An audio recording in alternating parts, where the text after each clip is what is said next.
Willkommen zu einem neuen Video auf meinem Kanal. Heute geht es mal um eine einzige Platte, und zwar ist das diese hier vom Project Pitchfork, und nach dem Intro erzähle ich euch mehr.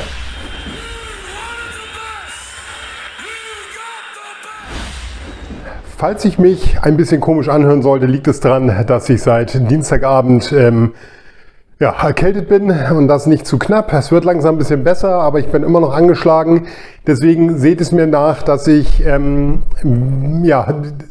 jetzt nur ein kleines Video mache. Es wird nächste Woche auch ein bisschen ruhiger bis zum Wochenende, weil ich bin von der Arbeit aus die ganze Woche unterwegs. Das bedeutet, ich bin nicht zu Hause. Ich kann weder Platten kaufen, noch kann ich Platten zeigen, noch kann ich Platten auspacken. Also ich schaffe es vielleicht mal ein Short zwischendurch einzustellen, weil die drehe ich immer vor und dann kann ich die zwischendurch vielleicht mal einstellen, aber auch das verspreche ich nicht. Also es kann nächste Woche bis gut Samstag sein, dass ihr nichts von mir hört. Nicht wundern, das schon mal vorab. Deswegen wegen Erkältung und nächste Woche, da ich fit sein musste bezüglich meiner Arbeit, wo ich weg bin, kommt heute nur ein kleines Video. Ich hoffe trotzdem, dass es euch gefällt. Project Pitchfork, eine Band, die ja jetzt nicht metalmäßig unterwegs ist, sondern eher im Darkwave, Gothic, IBM Synthpop Bereich. Also siedeln wir es mal an Richtung Depeche Mode. Und mich aber in dem, was ich damals gemacht habe, in meiner Musik, die ich gemacht habe, extrem geprägt haben. Besonders dieses Album hat mich extrem geprägt in meiner Anfangszeit der Songs, die ich geschrieben habe. Die Platte heißt Dhyani, habe ich sie immer genannt. Wahrscheinlich spricht man es Dhyani oder wie auch immer aus. Ich glaube, es kommt aus der buddhistischen Richtung. Ich weiß es nicht genau, weil das Ding sieht für mich aus wie ein Außerirdischer. Also wenn man es bei Google eingibt, ist es wohl so eine Art Meditation. Ich habe keinen Schimmer. Vielleicht bedeutet es auch was völlig anderes. Ist mir auch egal. Das Cover, ja, es kam, ich weiß gar nicht, wann die Platte rauskam. Irgendwann in den 90ern ist das Debütwerk von Project Pitchfork und ist jetzt endlich neu erschienen. Und das Cover ist gewöhnungsbedürftig, die Farbe ist nicht schön, das Motiv ist irgendwie nicht schön, aber irgendwie ist es Kult. Man erkennt es sofort. Ich habe leider nicht die Erstpressung, die ist sehr, sehr teuer mittlerweile und fällt jetzt hoffentlich ein bisschen im Preis, seit es die gibt, weil die ist nagelneu. Die wurde jetzt zum Neujahr wurde sie rausgebracht oder als Pre-Order und ist jetzt diese Woche geliefert worden. Das Ding ist also brandneu, also nicht das Album, aber die Pressung.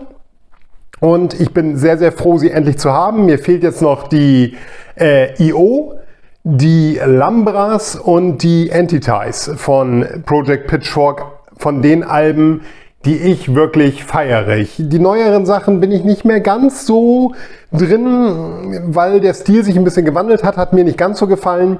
Aber es gab noch Alben wie Akkretion heißt das Album, glaube ich, keine Ahnung, sind immer komische Titel, was ziemlich gut ist, aber trotzdem auch das neueste Album vom Project Pitchfork finde ich persönlich einen großen Reinfall. Ja, und manchmal gefällt mir das auch textlich immer nicht so. Die Texte sind halt schon immer sehr weltverbesserungsmäßig gewesen. Ich sag mir immer so, es muss sich reimen, es muss geil klingen und es muss geil sich anhören. Die Message dahinter verfolge ich manchmal gar nicht so richtig. Also demnach, da bin ich vielleicht anders als andere. Manche legen vielleicht viel Wert auf den Song, wie der Text ist. Ich lege persönlich sehr viel Wert auf keine Ahnung, dass es einfach geil klingt und ein geiler Song ist. Viele denken ja, sie können durch irgendwelche Songs, die sie schreiben, die Welt ändern. Ich persönlich denke mir, es bringt gar nichts. Also demnach, soll jeder schreiben, worüber er Bock hat. Hauptsache es klingt am Ende geil und das Lied ist geil. Also ich gebe persönlich sehr wenig auf den Inhalt oft von irgendwelchen Songs. Es gibt ja auch Lieder, die sind erfolgreich und da machen Menschen nur irgendwie Also, ihr wisst, was ich meine. So, gucken wir einmal in das Ganze rein. Da haben wir nämlich, also wir können noch mal ganz kurz auf die Rückseite eingehen. Ihr seht, das ist in Chapter eingeteilt, das sind halt die jeweiligen Seiten. Da haben wir Lost Use of a Prisoner, geiler Song, Fire and Ice, Inside, geiler Song, Vietnam, Message in the Year 2525, das ist ein Coversong. Dann Doom, Box of Steel, KNKA, was für Killing Nature, Killing Animals steht. Lie on Grass, Second Step und Suicide of the Guardian Angel. Ich finde es ein großartiges Album, auch wenn es natürlich soundtechnisch lange überholt ist, aber das ist egal. Das hier ist die Splatter-Variante und da zeige ich euch mal ganz kurz was anderes. Es gibt das Ganze nämlich als Splatter-Vinyl, da seht ihr den Hype-Sticker, und es gibt das Ganze als Black-Vinyl, das seht ihr hier. Jetzt denkt ihr wahrscheinlich, warum zum Geier hat der 3 Stück? Nee, ich habe 4. Da ist nochmal das Black Vinyl ausgepackt. Warum habe ich das getan? Weil ich es kann. Nein, weil ich einfach weiß, dass Project Pitchfork Alben im Wert steigen. Jetzt denken alle, scheiß Scalper. Nein, darum geht's nicht. Doch, geht schon. Nein. Ich weiß, dass Project Pitchfork Alben im Wert steigen. Und manchmal kaufe ich dann tatsächlich ein Album doppelt. Das hat einfach den Hintergrund, dass ich sehr viel Vinyl sammle, sehr viel teures Vinyl sammle, oftmals dann es nutze, um es zu tauschen oder im Gegenzug vielleicht, ja, ich verkaufe es und hole mir dafür das, was ich haben möchte. Weil, ja, man sieht es bei der Splatter Vinyl, die ist jetzt schon bei 100 € bei eBay. Das Ding hat sonst, ich glaube, was habe ich bezahlt? Ich weiß gar nicht, 40 € für die Platte ist Doppelvinyl, ja, Standardpreis. Demnach ist das manchmal bei manchen Alben, denke ich mir so, ah komm, das ist ein Album, das suchen viele seit langem, so wie ich.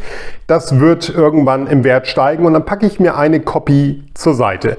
Das mache ich aber wirklich nur, wenn die Alben auch erschwinglich sind. Ich würde mir nie diese KISS-Alben, wo die ganzen Scalper zuschlagen, die Picture Disc, mir für 170 kaufen, um sie dann für 400 irgendwann wieder zu verkaufen. Das ist mir schon in der Anschaffung viel zu teuer. Aber hier war Neujahr, das Ding wurde da geteased, ich war gehypt und habe einfach zweimal zugeschlagen. Das Schwarze hätte ich gar nicht zweimal gebraucht, glaube ich. Aber die Splatter war, glaube ich, eine ganz gute Geldanlage, sag ich mal. Und ja, wer weiß, vielleicht kann ich sie irgendwann mal gegen ein schönes Stück tauschen, was ich suche oder was mir fehlt. So, dann gucken wir hier mal rein. Das hat nämlich nur die Splatter-Variante. Wir gucken uns die schwarze nicht an, weil die ist identisch, die ist nur im schwarzen Vinyl.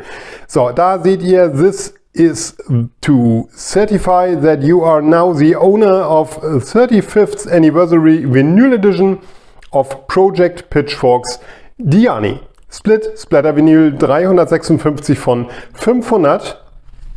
Da seht ihr es und hinten drauf ein wunderschönes Bild von dem jungen Peter Spillis, der ja, eine fragwürdige Frisur hatte. Gucken wir in das ganze Ding hier einmal rein. Auch da sehen wir den guten Peter mit seiner schicken Frise. Und die Titel auf den Innenhüllen. Hier ein paar wilde Bilder. Hier geht das Ganze in Richtung Pyramiden, Weltwunder. Und dann seht ihr hier dieses wunderschöne Split-Vinyl mit Splatter. Und das leuchtet richtig geil. Und es ist wirklich Split-Vinyl, wenn man es gegen das Licht hält. Die eine Seite ist durchsichtig, die andere ist dicht. Das ist wirklich eine richtig schöne Variante. Und ja, bin ich sehr froh, die zu haben. Mich juckt es in den Fingern, die andere aufzumachen, weil ich gerne wissen möchte, wie das ganze Ding aussieht, ob die anders gesplattert ist. Aber natürlich werde ich das nicht tun. So, hier haben wir dann nochmal Peter Spillis. Da seht ihr, das Projekt Pitchfork ist Peter Spillis und dann bla bla bla, arranged by außer halt in the year 2525. Und das Ganze hier kommt auch nochmal in einem wunderschönen Splatter Split Vinyl. Das Ding ist wirklich mega gelungen.